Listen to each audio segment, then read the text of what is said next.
Programa mixto. Contiene elementos de lenguaje, salud, sexo y violencia que solo pueden ser escuchados por niñas, niños y adolescentes bajo la supervisión de sus madres, padres, representantes o responsables. Recupera tus electrodomésticos con Corporación Novo Ideas. Informe RCR presenta Titulares de la Mañana con Pedro García Otero.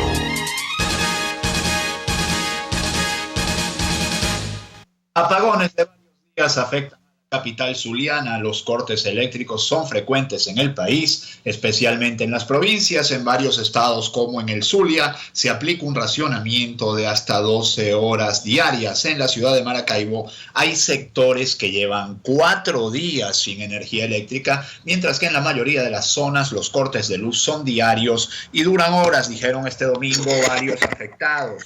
Es de terror. Hay personas que están desde el jueves sin electricidad. Mi cuñada tiene 4 días sin luz. A mí se me va todos los días 12 horas ayer, indicó Lucía González, ama de casa. Los cortes eléctricos son frecuentes en el país, especialmente en las provincias. En varios estados del oeste, como en el Zulia, se aplica un racionamiento de hasta 12 horas diarias, reseñó AFP. Siempre se nos va la luz por 4 horas mínimo. A mi hijo, que vive en las afueras de la ciudad, le ponen luz solo 3 horas al día. A veces ha pasado 24 horas sin luz y tiene que venirse a mi casa porque tiene un bebé recién nacido, acotó González. Este viernes se produjo un incendio en una línea de transmisión eléctrica en el puente Rafael Urdaneta, lo que produjo el cierre del mismo por varias horas. Luego se abrió un solo canal, lo que genera fuertes atascos. Y lo que no dice esta nota de AFP, que refleja el Universal, es que según señalan las redes sociales, por cruzar el puente sobre el lago hay choferes que están cobrando hasta $10. Es una situación de colapso la que se vive en la capital zuliana, la que se vive en el estado Zulia en general. Y uno recuerda aquellas gaitas de protesta de los primeros años de democracia, la Grey Zuliana, Maracaibo Marginal sin un real, aquellas famosas gaitas protestas de la década de los 60, de la década de los 70, gente trabajadora, gente madrugadora de Venezuela que me escucha, que me hace el honor de escucharme hasta ahora, y uno dice, bueno, los autores de esas gaitas primero vivían en una ciudad que tenía todos sus servicios funcionando, y segundo, si hoy a alguien se le ocurriera hacer una gaita semejante, pues terminaría con sus huesos en el SEBIN, sin ninguna duda. Según el gobernador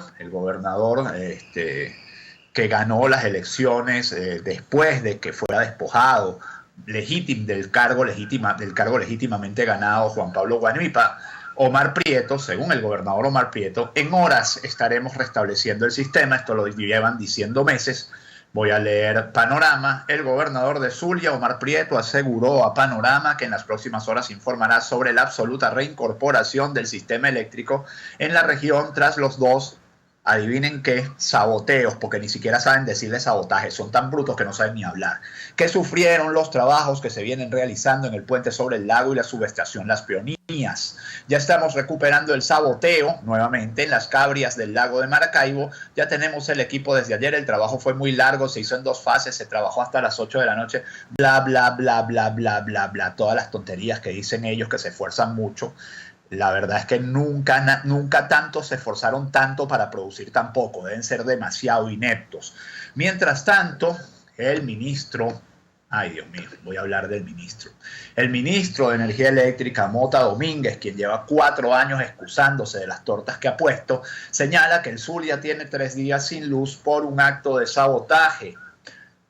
El gobierno venezolano informó que 2 actos de sabotaje al sistema eléctrico nacional, esto es de ayer, DF, son las causas de los apagones que se han registrado en el estado Zulia, oeste limítrofe con Colombia, desde el viernes y que en algunas comunidades se han extendido por más de 40 años. El Ministerio de Energía Eléctrica ha indicado a través de medios estatales que ocurrieron 2 actos terroristas en instalaciones eléctricas ubicadas en el puente general Rafael Urdaneta, que conecta Maracaibo con las ciudades de la costa oriental del lago.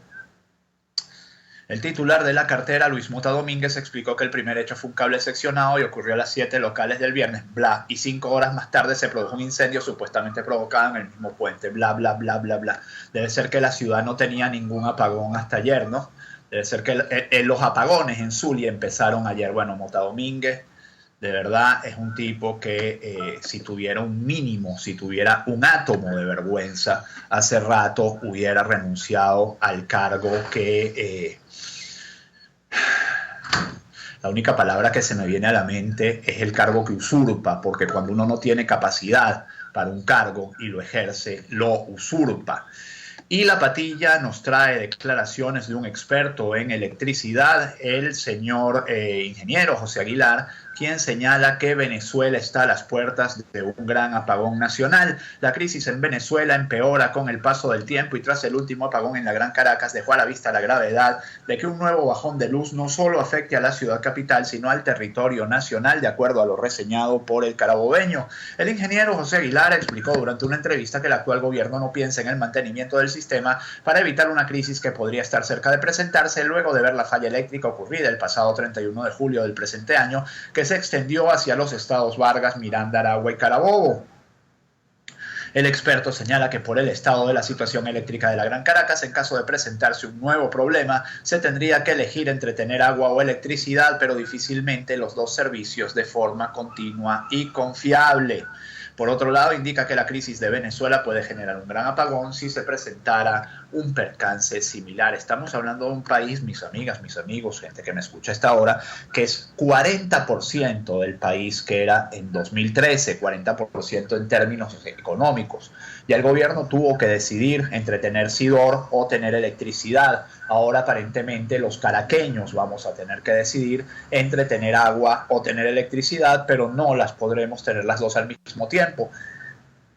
E insisto, esto sucede en un país que es 40% del que teníamos en 2013. O sea, ¿cómo sería la situación del sector eléctrico después de que se robaron 90.000 millones de dólares del sector eléctrico, según dicen los cálculos, digamos, relativamente prudentes sobre la situación?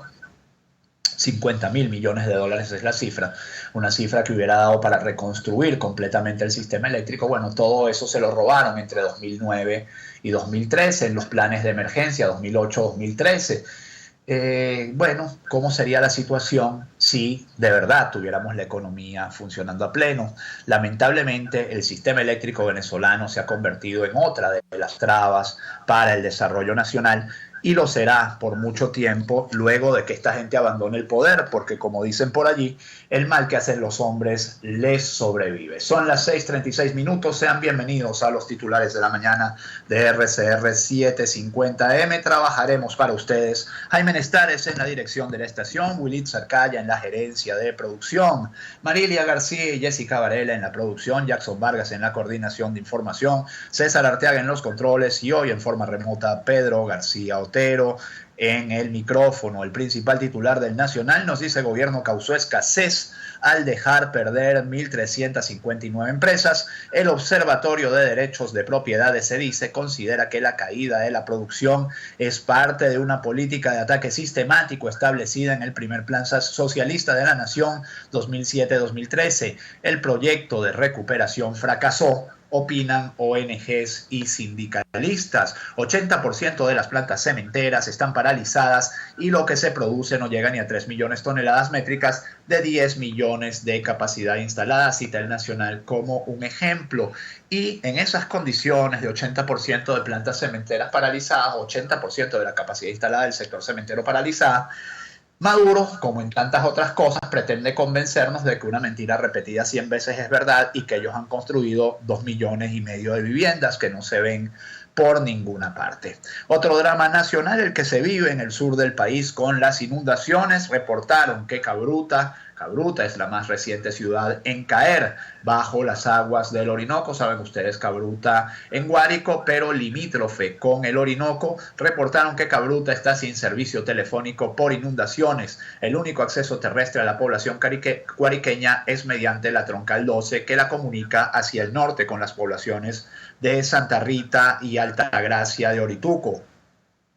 Reportaron este domingo que la población de Cabruta, leo el Nacional, estado Guárico, se encuentra sin servicio de telefonía móvil ni agua potable debido a las inundaciones en la entidad, producto de la crecida del río Orinoco. La comunicación terrestre hasta el lugar solo se puede realizar mediante la troncal 12. Las demás vías se encuentran inundadas. El desbordamiento del río Orinoco se debe a las fuertes lluvias de las últimas semanas en la entidad. Y otro titular del Nacional nos dice: Río Orinoco está a 5 centímetros de sobrepasar sus niveles históricos. El desbordamiento del afluente se debe a las fuertes lluvias de las últimas semanas. Y podría decirse también que se podría investigar si no se debe a la acción del arco minero del Orinoco, esos 112.000 kilómetros cuadrados que están explotando de una manera que nadie conoce y que, según ecologistas, se puede convertir en el más grande desastre ecológico de la historia de América Latina. Porque vamos a ver, estos tipos son muy mediocres para todo, pero los desastres sí lo hacen en grande, los hacen en grande. La periodista venezolana Pableisa Hostos informó este domingo que el río Orinoco está a 5 centímetros de sobrepasar los niveles históricos de crecimiento. Hostos reportó mediante Twitter que en Ciudad Bolívar, Estado Bolívar, el río alcanzó los 18 metros sobre el nivel del mar. Añadió que en 1976 el río tuvo un crecimiento hasta 18,05 metros sobre el nivel del mar, el más alto registrado en la historia del país, reseñó la periodista. Nivel de crecimiento del río Orinoco, Ciudad Bolívar, 18 metros sobre el nivel del mar. Alerta roja, faltan 5 centímetros para sobrepasar los niveles históricos de 1976. El desbordamiento del Orinoco se debe a las fuertes lluvias de las últimas semanas en la entidad. La crecida del afluente ha llegado a otras zonas del estado. Y mientras tanto, el caso que conmueve a la opinión pública nacional e internacional, que no solo son los casos del desastre venezolano, el caso de Juan Requesens también ha conmovido, sobre todo por los videos emitidos el viernes y que, según Nicolás Maduro, fueron filtrados para afectar a su gobierno. Esto lo dijo Maduro el sábado en una reunión con generales y almirantes, de la cual ya estaremos hablando. Bueno, el tema con Requesens es que tras 120 horas, más de 120 horas detenido, aún no ha sido no solo presentado a un tribunal, sino que su familia no ha podido verlo. Sin embargo, sí pudo comunicarse con él, y esto nos lo dice el Nacional. Familia de Requesens se pronunció luego de comunicarse con el diputado. Los familiares aseguraron que no han podido ver al dirigente desde su secuestro por funcionarios del SEBIN. Familiares de Juan Requesens, diputado a la Asamblea Nacional, publicaron un comunicado este domingo en el cual informaron que pudieron comunicarse con el dirigente opositor. El día de hoy, 12 de agosto, en horas de la mañana, fuimos contactados telefónicamente a través de una línea CanTV por Juan Requesens. En esta llamada, Juan nos comentó sobre su estado y realizó algunas solicitudes de implementos para el aseo personal, indicaron en el comunicado. Los familiares del diputado aseguraron que no han podido constatar el estado físico de Requesens y que la única información que han recibido procede del video que circula en redes sociales, en el cual se le puede ver semidesnudo y cubierto de excremento. Por cierto, si Nicolás Maduro pretendió verse humano con las declaraciones que hizo sobre Requesens el sábado, bueno, volvió a equivocarse. No se ve para nada humano. O sea, decir que Requesens se asustó y se defecó encima, bueno, está bien. Usted es muy valiente, presidente, porque tiene 7 anillos de seguridad. 6:42 minutos, filtraron video de trabajador de Julio Borges atropellando un niño. El diputado responsabilizó a Jorge Rodríguez y Nicolás Maduro de la difusión del video. El video de un accidente protagonizado por un miembro del equipo de Julio Borges, diputado a la Asamblea Nacional, fue filtrado en redes sociales el domingo. En la grabación puede observarse como una camioneta negra, al intentar retroceder en una calle, atropelló a un niño que se encontraba circulando por el lugar en una bicicleta. La publicación del video fue calificada por Borges como una bajeza de Jorge Rodríguez, vicepresidente de Comunicaciones, y Nicolás Maduro, presidente de la República. Por cierto, la campaña contra Julio Borges en redes sociales, no solo del gobierno, incluyendo personas como Hichazo Ceballos Hichazo, el almirante del alto mando militar, sino también de la oposición, es bestial. Y hasta Rodríguez Zapatero me amenazó con la cárcel, dijo Julio Borges el viernes. El diputado dijo que el expresidente del gobierno español lo intimidó por no firmar acuerdo. Esto lo respondió inmediatamente Rodríguez Zapatero. Señaló que es una burda calumnia, dijo Rodríguez Zapatero. A ver qué dice. Tachó de burdas calumnias las acusaciones hechas por el parlamentario y dijo que su único objetivo es lograr una convivencia pacífica en el país. Mire, señor Zapatero, usted nadie lo llamó. Bueno, sí, lo llamó Maduro y a él le responde. Digo yo. Es absolutamente falso, impensable y hasta insólito, porque precisamente parte de lo que he hecho en Venezuela es trabajar por la liberación de personas que estaban en la cárcel e intentar que la política no llegara a los límites a los que a veces ha llegado, dijo el expresidente. Mientras tanto, Sebastián Navarráez señala en la página web Reportero 24 que hay un grupo del Ejército de Liberación Nacional absolutamente molesto con el gobierno venezolano porque el gobierno venezolano está haciendo operativos en nuestro territorio. No me refiero a nuestro territorio el venezolano, sino nuestro territorio, lo que el ELN y que específicamente alguien que se hace llamar Comandante Jorge, considera su territorio. En nuestro territorio fronterizo, en el municipio Jesús María Semprún del Zulia, Catatumbo, cuya capital es Casigua, el Cubo. Del otro lado de la frontera, en el Catatumbo, en la región del Catatumbo de norte de Santander, se están matando entre el ELN y el EPL, Ejército Popular de Liberación, que es otra guerrilla colombiana. Se están matando entre ellos y no por razones bonitas. La razón es el control del narcotráfico. Cierro este bloque con información, con declaraciones del diputado José Guerra, quien dice que tras la reconversión monetaria que empieza este fin de semana, por cierto, hay que estar muy pendiente de eso, el precio de la gasolina será impagable a sus valores actuales, o sea que mínimo, el litro de gasolina va a subir a 50.000 bolívares. Con todo esto, ¿cuáles son las preocupaciones del gobierno? Las trae expresadas la primera página de Últimas Noticias. Dice: magnicidas se infiltraron en los próceres, 4 ejecutores estuvieron en los ensayos del evento. De estas preocupaciones estaremos hablando después de comerciales.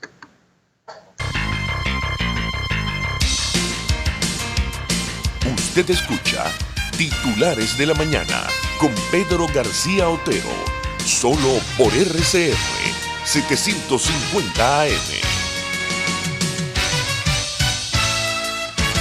Sintonícenos a través de Periscope, @RCR750, la radio que se ve. En Corporación Novo Ideas ahora ofrecemos servicio técnico para electrodomésticos. Recupera tus equipos del hogar a precios razonables y con garantía para tus reparaciones. Microondas, licuadoras, parrilleras eléctricas, tostadoras pueden volver a funcionar como toda tu línea blanca y marrón. Contáctanos por el 0212-618-6443 o 0424-294-8590. Recupera tus electrodomésticos con Corporación Novo Ideas. En RCR somos vanguardia. Toda la programación de tu RCR también la puedes seguir a través de la internet. Audio y video en tiempo real. Noticias y mucho más. No te pierdas ni un segundo de nuestra programación. No hay excusa ni cadena que valga para que dejes de escucharnos. Ingresa a rcr.tv, la radio que se ve. Una palabra bien dicha y en el momento oportuno puede hacer la diferencia. Palabras sueltas pueden no significar nada, pero juntas pueden mover el mundo. Palabras más o menos me estás dejando. Descúbralas junto a una periodista intrépida, incisiva y audaz, María Alejandra Trujillo en Palabras más, palabras más, palabras menos. Palabras más, palabras menos. De lunes a viernes, a partir de las 7 de la mañana, por RCR 750 AM. Palabras más, palabras más, palabras menos.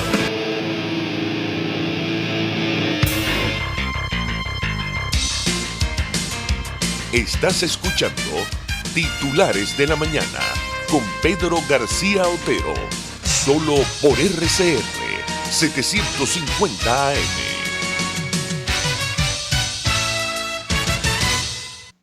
6:48 minutos. El principal titular de la edición impresa del diario 2001 nos dice: Quito declara emergencia por ola de criollos. El municipio ecuatoriano ubicará en albergues temporales a los grupos de mayor vulnerabilidad. En la capital hay 240 familias de venezolanos, de los cuales 57 miembros están en condición de doble riesgo. Y hay otro titular que nos dice: rojos marchan hoy en apoyo a Maduro. La ruta de la marcha del chavismo, ya les decía yo que las preocupaciones del chavismo tienen que ver con la observación del maruto de Maduro y no con lo que está pasando en el país. O sea, ellos no hacen un operativo para el sur de Venezuela, no están pendientes de resolver la situación de Maracaibo, no, ellos marchan en apoyo a Maduro. La ruta de la marcha es salida Muro de Petare, luego irá por la avenida Francisco de Miranda hasta Chacaíto, pasará a la avenida Francisco Solano hasta la avenida Libertador frente a Cantebé, luego pasará por Plaza Morelos hasta llegar a Parque Carabobo. En Parque Carabobo, por lo menos en Parque Carabobo, reportan algunos oyentes, hay una tarima, yo la vi anoche, ya la estaban instalando. O sea que hoy el trancón de la ciudad va a ser de espanto. Seguramente serán 200 o 300 individuos que solo pueden marchar ya los lunes, porque creo que es el único día que los empleados públicos asisten todos, entonces los obligan a ir a esas marchas. Bueno, pero van a trancar toda la ciudad. Así que quien pueda alejarse, digamos, de la espina dorsal de la ciudad, que es ese eje que es la Francisco de Miranda, Libertador, hasta llegar a la Avenida México, bueno, hágalo. Use las vías del norte o trate de usar la autopista Francisco Fajardo.